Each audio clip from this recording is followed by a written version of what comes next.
Ciao a tutte le videoamatrici e a tutti i videoamatori di Senza Fissa Dimora e benvenuti in questo nuovo video. Colgo ovviamente l'occasione per farvi i miei migliori auguri per questo 2023. Speriamo che sia l'anno del risveglio collettivo, o almeno io nel mio piccolo faccio di tutto perché ciò avvenga sempre di più. Diffondiamo verità, consapevolezza e risveglio in maniera capillare. Uno dei metodi che potete trovare più frequentemente su questo canale è quello delle buone notizie, una deprogrammazione che si mette faccia a faccia proprio contro, in maniera opposta al capovolgimento mediatico della realtà. Ed è infatti in un mondo completamente capovolto che diventa una buona notizia la Spagna che sceglie di tassare le banche e i grandi patrimoni. Incredibile, titoli di giornale ovunque, un copia e incolla che è rimbalzato un po' in tutta Europa, già appunto da fine 2022 e di inizio 2023. Si toglie l'IVA sui beni primari. Sui beni di primaria necessità, il 50% di IVA in meno sulla pasta e sul pane. Queste sono alcune delle scelte del governo spagnolo in un decreto proprio di pochi giorni fa, che fa scalpore quando in realtà non dovrebbe fare alcun scalpore. Vista infatti la situazione attuale di una perdita di valore dell'euro, non certo per colpa delle scelte dei cittadini, il minimo è che i responsabili di questa catastrofe si prendano almeno un pizzico di responsabilità politica. Ma oggi andiamo di fretta perché c'è una pioggia di buone notizie. È infatti il 2 gennaio ed è il secondo giorno senza Fauci. Il 31 dicembre è stato infatti il suo ultimo giorno nell'ufficio governativo degli Stati Uniti, ufficialmente dimissionato. Va detto che le dimissioni le aveva già consegnate alla fine di agosto del 2022 e guarda caso coincidono con l'arrivo dei Fauci Files su Twitter. Iniziano proprio in queste ore a uscire tutte le indiscrezioni, i finanziamenti ricevuti dai grandi network del mondo, tra cui chiaramente in primis Twitter, le censure applicate e molto altro materiale. Sì, ma si vocifera, udite udite e non ditelo con nessuno, che il prossimo Twitter Files si occuperà di niente po' di meno che Wikipedia. Sembra, pare, dicono che chi ha in mano Wikipedia siano quasi tutte quelle organizzazioni chiamate debunkers, i ricercatori, i difensori della verità. Sembra che in realtà invece difendano solo gli interessi di alcuni, proprio come succedeva alla redazione di Twitter. Soldi che arrivano da politica, multinazionali, governi e moltissime organizzazioni sovragovernative che a suon di milioni applicano sistematicamente la censura su chiunque non la pensi come vuole il mainstream, usando un sistema praticamente diffamatorio e di attacchi personali tramite la creazione di false prove, false inchieste, tutto su Wikipedia. Chi controlla Wikipedia controlla la verità ufficiale, tanto manipolata e manipolabile che in alcuni casi estremi scienziati, dottori, premi Nobel vedono infangata la propria pagina di Wikipedia con false prove, fake news, informazioni manipolate da dei gruppi quasi sconosciuti che neanche le stesse persone identitarie della pagina di Wikipedia possono cambiare la propria pagina. Ma è solo l'inizio. E su questa falsa riga, in un'intervista di pochi giorni fa online, in una semplice live online con alcuni giornalisti, niente po' di meno che Elon Musk fa una dichiarazione del genere.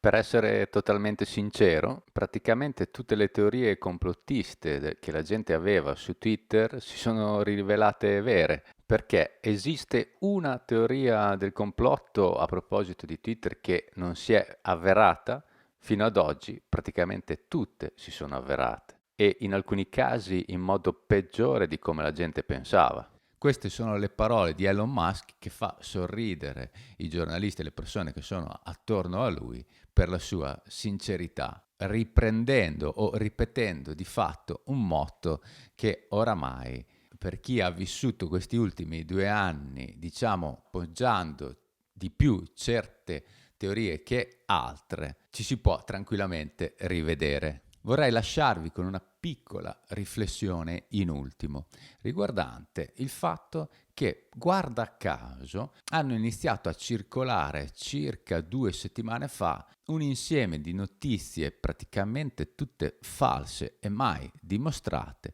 ma che hanno occupato le prime pagine dei giornali di quasi tutta Europa, moltissimo in Italia e in Inghilterra, riprese in buona parte anche tra Stati Uniti e Francia, ma diciamo in volumi, in quantità inferiori, ma che poi sono arrivate ad ottenere praticamente gli stessi risultati ovunque, e cioè quello dell'aumento esponenziale dei casi. Titoli come questo, dove si dichiaravano ben 250 milioni di casi in Cina, cifre totalmente inventate, o meglio, cifre mai dimostrate nei fatti.